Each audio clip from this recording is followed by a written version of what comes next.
बिस्मिल्लाहिर्रहमानिर्रहीम अस्सलामुअलैकुम। आज मैं आपको एक्सप्लेन करने वाला हूँ कि एमडीकैट फिजिक्स में फुल मार्क्स गेन करने का क्या तरीका है। ठीक है, अगर आप ये सारा कुछ जानना चाहते हैं तो जल्दी से चैनल को सब्सक्राइब कर लें। चलिए सबसे पहले देखते हैं कि एमडीकैट फिजिक्स में सबसे ज़्यादा बड़े मसले क्या हैं। सबसे पहला मसला एमडीकैट फिजिक्स का ये है कि आपको पहली दफ़ा एमसीक्यू सॉल्व करने होंगे न्यूमेरिकल बेस्ड, जिसमें आप कैलकुलेटर का इस्तेमाल नहीं करेंगे। ये सबसे बड़ा मसला है। स्टूडेंट्स को आदत पड़ी होती है 9th क्लास से कि वो कैलकुलेटर का इस्तेमाल करें, तो जब उन्हें कहा जाए कि आप कैलकुलेटर का इस्तेमाल ना करें तो ये उनके लिए एक बहुत बड़ा मसला है। कैलकुलेटर के बगैर क्वेश्चन सॉल्व करना, और वो भी बहुत स्पीड से सॉल्व करना। दूसरा मसला ये है कि जितनी उसका डिफ़िकल्टी लेवल होता है, जिस तरह की उसकी अप्रोच होती है, स्टूडेंट ने कभी वो अप्रोच देखी नहीं होती, वहाँ तक कभी गया ही नहीं होता। आपको फार्मूलाज आते होते हैं लेकिन आपके जहन में नहीं आता कि ये फार्मूला कहाँ से आया। आपने भी फिजिक्स की प्रैक्टिस की होगी, आपको आइडिया होगा कि कहाँ से एमसीक्यूज आता है। भी बहुत इजी होता है, उसका फार्मूला आपने हमेशा सारी ज़िंदगी याद किया होता है, लेकिन जब आप उसको सॉल्व करने लगते हैं तो आपको पता ही नहीं चलता कि वो फार्मूला कौन सा इस्तेमाल है। फॉर एग्जाम्पल, आप कहते हैं कि एक हेलीकॉप्टर 50 किलोमीटर पर आवर की स्पीड से ऊपर असेंडिंग ऑर्डर में मूव कर रहा है, असेंड कर रहा है, ऊपर जा रहा है। वहां से उसने एक बॉल थ्रो की, वो नीचे आई, बताएं उसकी हाइट क्या होगी जब वो सॉरी उसकी नीचे आएगी तो उसकी स्पीड क्या होगी। अब आप सोचेंगे भी हम जो हेलीकॉप्टर की स्पीड है क्या लें, उसका डिस्टेंस 100 मीटर है, तो कैसे आप सारा कुछ अंदाजा लगाएं, आपको कुछ आइडिया नहीं होगा। फर्स्ट दिन आपको कहा जाता है कि एक बॉल है, उसको हमने ऊपर से नीचे फेंका और उसको नीचे आने में लगे 5 सेकेंड, तो बताएं कि भाई कितनी हाइट से फेंकी गई है। ठीक है, उसके अलावा अगर आपको कह दिया जाता है कि भाई एक फला हाइट से कोई चीज़ फेंकी जा रही है, आप उसकी स्पीड बताएं, या यही एग्जांपल को आप दोबारा रिपीट करें कि एक टावर है, उसके ऊपर से कोई बॉल नीचे फेंकी जा रही है, वो बॉल नीचे आते हुए अपने 3rd सेकंड में उसने कितना हाइट कवर कर ली होगी, कितना डिस्टेंस कवर कर लिया होगा। इस तरह के एमसीक्यूज जो हैं वो आपने कभी भी नहीं किए होते, तो इसमें आपको मसला आता है। इसका सोल्यूशन बहुत ईजी है।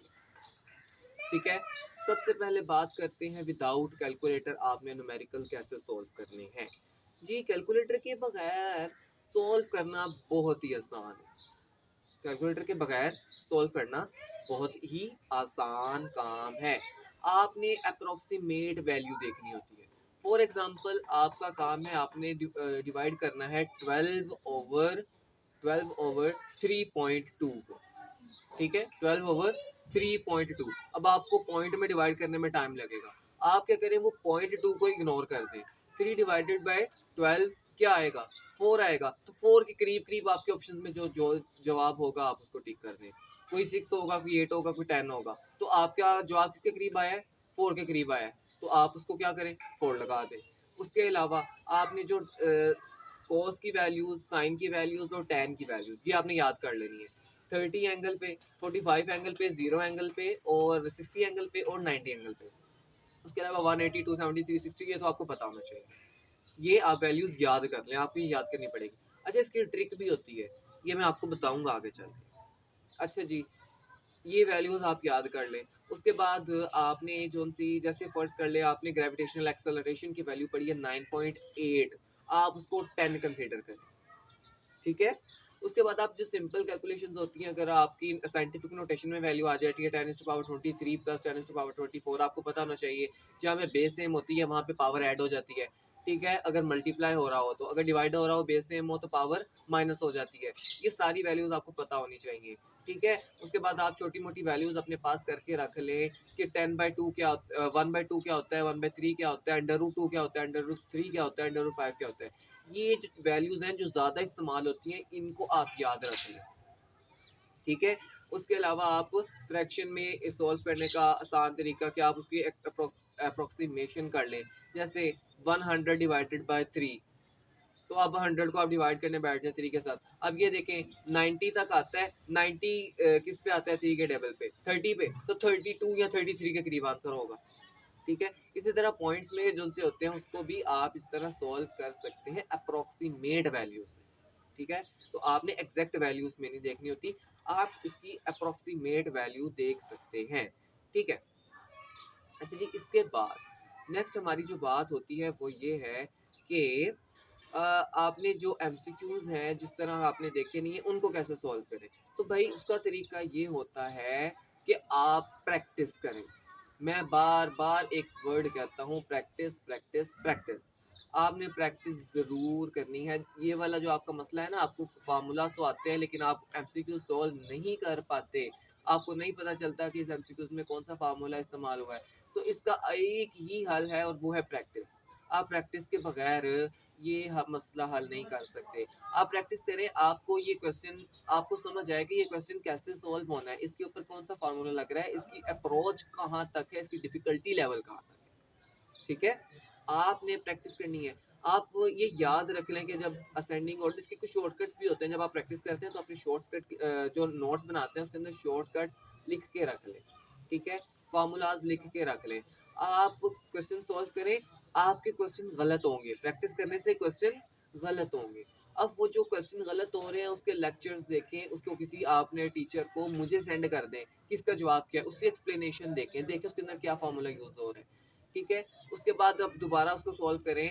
इस तरह के आप ज़्यादा सारी प्रैक्टिस करें। आप ज़्यादा सारी किताबें अपने पास लेके रख लें। ठीक है, ज़्यादा सारी किताबें अपने पास, प्रैक्टिस बुक ले लें, पीडीएफ्स ले लें, अपने दोस्तों के साथ एमसीक्यू शेयर करें, उनको कहें कि आप उनके साथ शेयर करें। मैं भी रोज़ रेगुलरली शॉर्ट्स अपलोड करता हूँ एमसीक्यूज़ जो कि बहुत ज़्यादा कंसेप्चुअल होते हैं, वो देख सकते हैं, प्रैक्टिस के लिए वो बेहतरीन है। ठीक है, तो प्रैक्टिस करेंगे, वो आपको क्वेश्चन नहीं समझ आता, उसकी आप एक्सप्लेनेशन देखें कि उसकी एक्सप्लेनेशन क्या हो सकती है, वो किस तरह है, उसके लेक्चर्स देखें, तो आपको आइडिया होगा कि किस तरह। फिर आहिस्ता-आहिस्ता आपको समझ आने लग पड़ेगी कि कौन-सा फ़ॉर्मूला कौन से या कहाँ पे इस्तेमाल हो रहा है। अच्छा, आप इस तरह भी कर लिया करें, आप एक लेक्चर देखें, टीचर ने आपको लेक्चर दिया है, उसको आप समझ लें, उसके कीवर्ड्स बना लें, लेक्चर नोट कर लें। आप एमसीक्यू सॉल्व करें और वो जो आप एमसीक्यूज़ गलत हुए हैं ना, वो अपने लेक्चर के नोट्स जो आपने बनाए थे, उसमें से देखें क्या इसके अंदर पहले एक्सप्लेन हुआ था या नहीं हुआ था। अगर आप किसी यूट्यूब से देख रहे हैं कोई लेक्चर, तो आप फिर वो लेक्चर दोबारा देखें, क्या इस लेक्चर के अंदर ये बात जो एमसीक्यूज़ मैंने गलत की है, क्या ये एक्सप्लेन हुआ था या नहीं हुआ था। अक्सर ऐसा होता है कि वो आपने चीज़ पढ़ी होती है लेकिन जब आपके सामने क्वेश्चन आता है तो आपको चीज़ भूल जाती है।